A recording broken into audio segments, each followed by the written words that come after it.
સુરેન્દ્રનગર જિલ્લા કોર્ટ ખાતે વર્ષ 2025ની અંતિમ લોક અદાલત યોજાઈ ત્યારે દીવાની ફોજદારી ફેમિલી સહિત અંદાજે 7,000થી વધુ કેસો લોક અદાલતમાં મૂકવામાં આવ્યા હતા। ત્યારે ટ્રાફિકના નિયમોના ભંગ બદલ મેમો પણ 4,500 જેટલા કેસ લોક અદાલતમાં મૂકવામાં આવ્યા હતા। ત્યારે વીમા કંપની સાથે કેસમાં ₹90 લાખ તેમજ ચેક રિટર્ન કેસમાં ₹1 કરોડમાં લોક અદાલતનું સમાધાન કરાયું હતું। ત્યારે લાંબા સમયથી કોર્ટમાં ચાલતા પડતર કેસોને ઝડપે નિકાલ આવે તે માટે સુખદ સમાધાન થાય તેવા હેતુથી લોક અદાલતનું આયોજન કરવામાં આવ્યું હતું।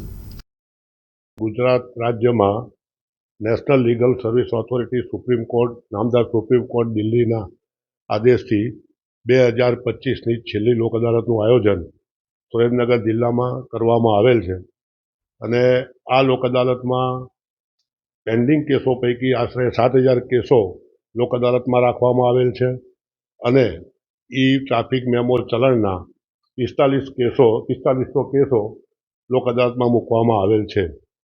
આ લોક અદાલતની અંદર અમને અત્યારે જે રિઝલ્ટ મળ્યું છે જે કે મહત્ત્વના કેસો કહી શકાય। અમારા MSCPના કેસમાં એક સમાધાનમાં 90 લાખ રૂપિયામાં ઇન્સ્યોરન્સ કંપનીએ સમાધાન કર્યું અને ક્લેમન્ટ અને ઇન્સ્યોરન્સ કંપની વચ્ચે સુખદ સમાધાન થયું અને ઇન્સ્યોરન્સ કંપની 90 લાખ રૂપિયામાં સમાધાન કર્યું। એવી જ રીતે એક 138ની ફરિયાદ નેગોશિયેબલ ઇન્સ્ટ્રુમેન્ટ એક્ટ નીચે હતી, એમાં 1 કરોડ રૂપિયાની રકમ હતી, એમાં પણ ફરિયાદી આરોપી બંને પક્ષોએ આજ રોજ સુખદ સમાધાન કરેલું છે। એવી જ રીતે ફેમિલી કોર્ટની મેટરમાં પતિ પત્ની વચ્ચેનો મામલો હતો અને બાળક સાથે હતા અને બાળકના કારણે પતિ પત્ની વચ્ચે સુખદ સમાધાન થયેલું જે લોક અદાલતના પરિણામે થવા પામેલ છે।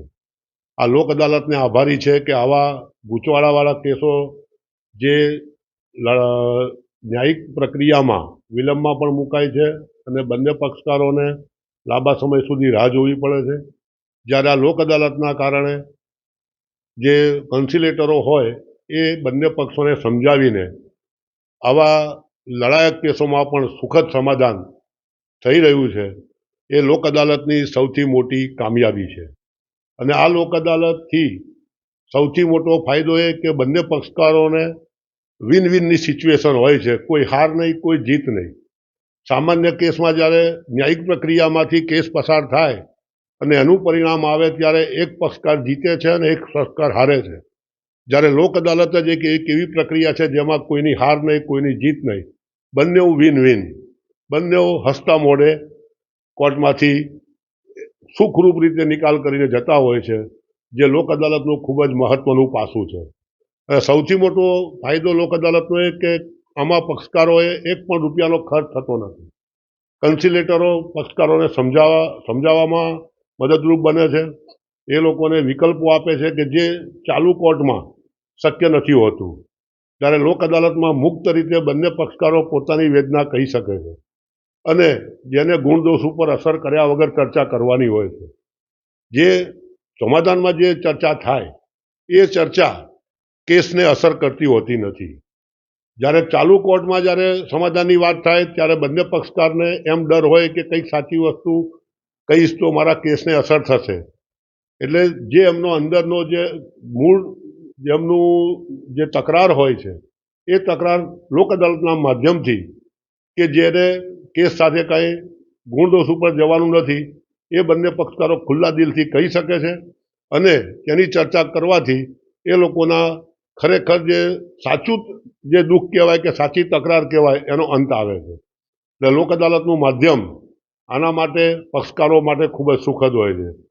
લોક અદાલતમાં સામાન્ય રીતે મેટ્રિમોનિયલ કેસો એટલે કે આ લગ્ન વિષયક પતિ પત્નીના ઝઘડા હોય, ભરણ પોષણના કેસો હોય, છૂટાછેડાના કેસો હોય, બાળકની કસ્ટડીના કેસો હોય, તે પછી નેગોશિયેબલ ઇન્સ્ટ્રુમેન્ટ એક્ટ કલમ 138 નીચેના કેસો, તે મોટર એક્સિડન્ટ ક્લેમના કેસો, એવી જ રીતે લેણી રકમના દાવાઓ બેંકોના હોય, સંસ્થાઓના હોય, પછી ગુજરાત વિદ્યુત બોર્ડના હોય, તેમજ સિવિલ દાવાઓ, એમાં પણ લોક અદાલતના માધ્યમથી સમાધાનથી નિકાલ થઈ શકે છે।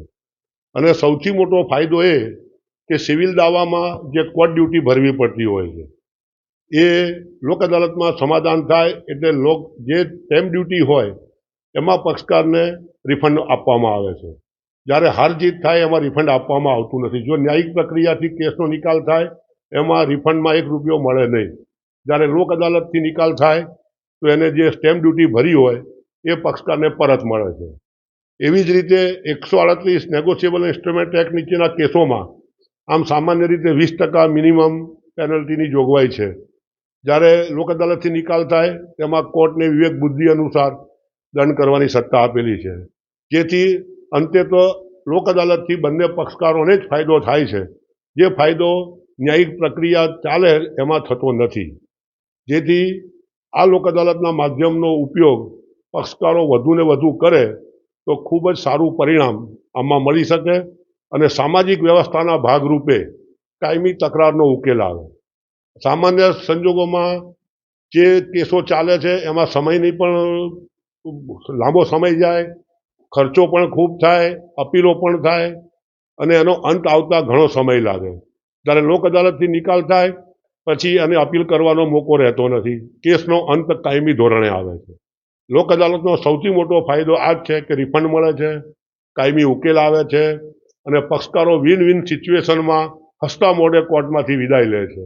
અને સામાજિક રીતે જોવા જઈએ તો લોક અદાલતનું માધ્યમ સામાજિક જે કડવાશ છે એ લોક અદાલતના માધ્યમથી કડવાશ દૂર થાય છે અને સમાજમાં અને વેપારી વર્ગમાં આપણે કુટુંબમાં દરેકમાં એક પ્રેમનું વાતાવરણ, એક સૌહાર્દપૂર્ણ વાતાવરણ ઊભું થાય છે. આમાં કોઈ બીજી વાત કે કોઈ લડાઈની વાત કરવાની હોતી નથી. જેથી આ માધ્યમથી હું એટલું જ કહેવા માગું કે પક્ષકારો વધુમાં વધુ લોક અદાલતના માધ્યમનો ઉપયોગ કરી પોતાના સાચા ઝઘડાનો ઉકેલ લાવે તો આ લોક અદાલત એમના માટે ખૂબ જ ફાયદાકારક બને. અને અમારે નેશનલ લીગલ સર્વિસ ઓથોરિટી દ્વારા અને નામદાર Gujarat high court, Gujarat state legal service authority દ્વારા દર વર્ષે નેશનલ લોક અદાલત, હવે આગામી 2026ની નેશનલ લોક અદાલતના 4 લોક અદાલતો વર્ષમાં થાય છે, એનો પ્રોગ્રામ પણ આવી ગયેલ છે. જેથી હવે જ્યારે પણ લોક અદાલત આવે આ માધ્યમથી હું બધા પક્ષકારોને અપીલ કરીશ કે તેઓ લોક અદાલતના માધ્યમનો વધુમાં વધુ ઉપયોગ કરે અને એનો લાભ લે.